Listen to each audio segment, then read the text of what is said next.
Hello there! Você vai aprender sobre resiliência, que pode significar muita coisa. Pode ser superação, se adaptar às mudanças, pode ser força interior, resistência, equilíbrio emocional também. Tudo isso tem a ver com resiliência, né? E eu vou te explicar isso aí usando um texto em inglês. Então você vai aprender sobre resiliência enquanto aprende inglês. Vou te falar aqui um texto que nós vamos usar para isso. You need to be faithful, then you will do what God wants. You will receive what has promised. Aperta os botões que tem para apertar aí, curtir, etc. e vamos embora. O texto, esse texto que eu acabei de te dizer aqui, ele está no livro de Hebreus, no capítulo 10, e é o versículo 36, certo? Então vamos começar aqui a primeira parte aqui. You need to be faithful. You need, você precisa to be faithful, ser fiel. You need é precisar, pode ser dever, necessitar, no caso, precisar de algo, por exemplo. You need, você precisa, você necessita. You need to be faithful. To be faithful.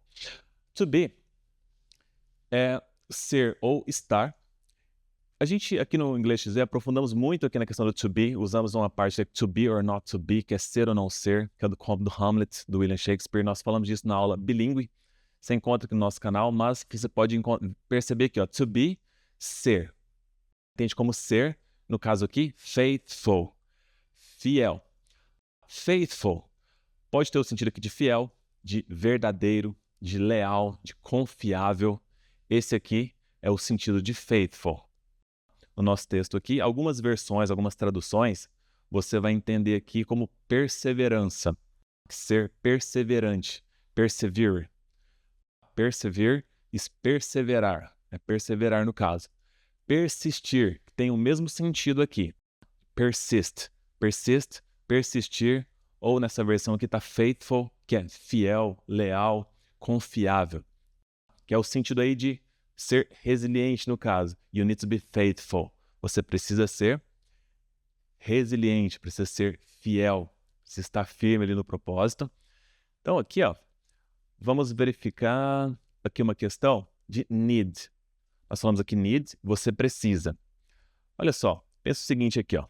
Algumas outras frases, need, em outros contextos aqui. I need water. Eu preciso de água. I need water. Eu preciso, eu necessito water, de água. You need a pen. Você precisa de uma caneta. You need, você precisa, a pen, uma caneta. You need a pen. Você precisa de uma caneta. We need help.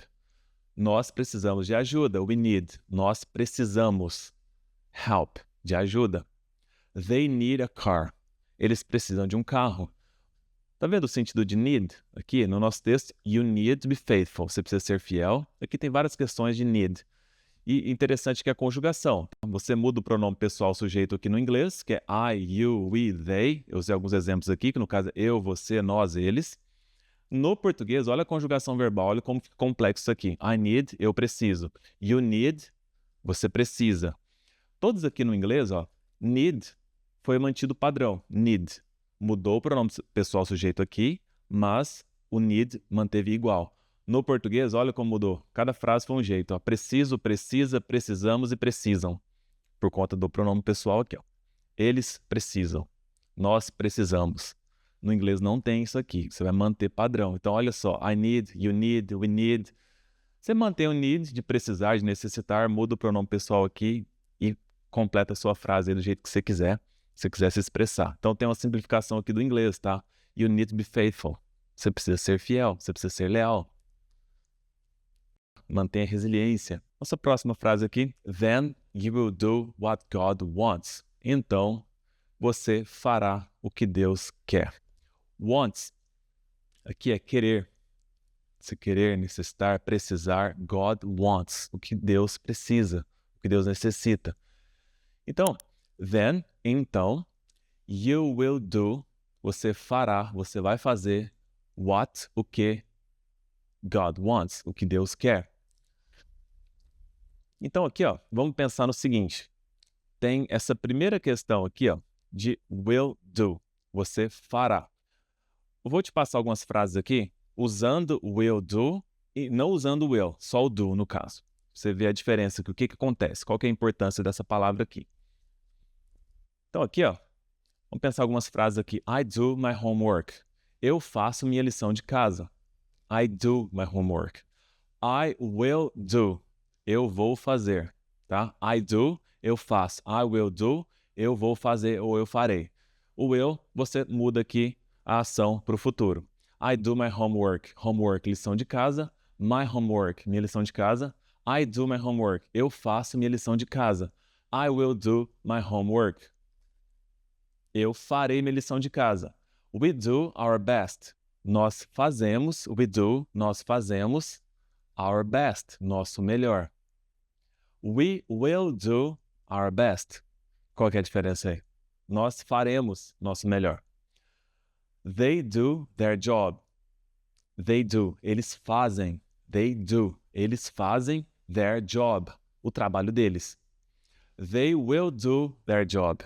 Eles vão fazer o trabalho deles. Eles farão o trabalho deles. Então, diferença aqui. Do and will do. Do, presente, will do, futuro. Vamos voltar para o nosso texto? Vai fazer mais sentido agora. Then, então, you, você, will do, fará what God wants, o que Deus quer. Then you will do what God wants. Então você fará o que Deus quer. Nossa primeira parte aqui, ó. Deixa eu diminuir esse espaço aqui. Nossa primeira parte. You need to be faithful. Você precisa ser fiel. Then you will do what God wants. Então você fará o que Deus quer. Nossa terceira frase. You will receive what He has promised. You will receive. Novamente aqui, ó, com a mesma explicação do will, só que agora, lá era do, will do, agora will receive. Então, receive, receber, certo? Will receive, vai receber, receberá. You receive, você recebe. E se eu te disser you will receive, você irá receber, você receberá. Tá bom? You will receive, você receberá what, o que He has promised. He, aqui no caso, Deus, Ele has promised. Ele tem prometido.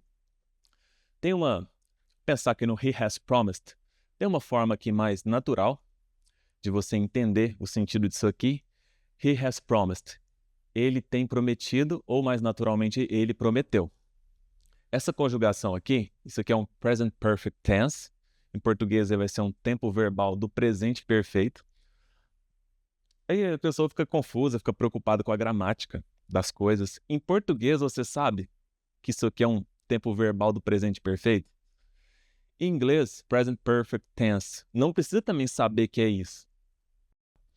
Tem as questões de gramática.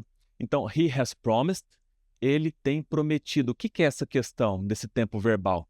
Porque esse tempo verbal é usado aí para falar de algo que aconteceu no passado, mas que tem conexão com o presente. He has promised. Ele tem prometido, ele prometeu. Qual que é o foco aqui? É que a promessa feita, ela ainda tem relevância no presente. Então, he has promised, ele tem prometido, foi algo prometido, mas que tem relevância no presente. Então, ele prometeu, então isso ainda vale, tá? Esse é o foco aqui dessa conjugação. Ó, essas conjugações não precisa preocupar. O que você precisa preocupar é entender o que está sendo dito ali. Foi expressado alguma coisa. Lembra, em português também a gente não sabe as regras aí gramaticais. Tem muita complexidade no português. Vou fazer conjugações verbais aí. E aí, então, é isso. Entender o sentido da frase sem precisar preocupar com a explicação, gramática e tal. No English a gente tem um treinamento fechado, a gente explica sobre isso. A gente te explica alguma gramática de alguma forma só para você entender o texto e avançar no seu entendimento do inglês. E ser fluente, que é o que importa. Sem saber regras. A criança está aprendendo, ela também não sabe regras. Ela vai aprendendo a falar por copiar padrões e entender como que funciona. Então, esse nosso texto aqui, a gente percebeu essas questões. You will receive, a nossa última frase, você receberá o que he has promised. Ele tem prometido. O que ele prometeu. Deixa eu diminuir aqui também. Vamos fazer voltar para tudo fazer sentido e ter uma conexão aqui. You need to be faithful. Você precisa ser fiel. Then you will do what God wants. Então você fará o que Deus quer. You will receive what He has promised. Você receberá o que Ele tem prometido. Descrição aqui, deixei todos os materiais gratuitos para você com esse texto, para você imprimir se você quiser, e tem o áudio também para você ouvir com a narração dessa passagem aqui. E aí isso vai fazer mais sentido você repetindo algumas vezes. You need to be faithful, você precisa ser fiel. Then you will do what God wants. Então você fará o que Deus quer. You will receive, você receberá what He has promised. Então aqui nós fechando essa parte para entender um pouco do sentido aí de ser resiliente, para receber então a promessa que Deus tem, que supera sempre as nossas expectativas. Espero que você tenha aproveitado esse conteúdo. Se você gostou, se inscreve aqui no canal, que tem outros vídeos que você pode aprender inglês com assuntos relevantes também. Entre no site inglesxz.com, você vai entender como funciona e vai entrar para o nosso grupo fechado. Você pode entrar no nosso grupo fechado, no caso, e ser fluente no idioma. Te aguardo então dentro do Inglês XV ou no nosso próximo vídeo. Até lá, wishing love and gratitude in your life.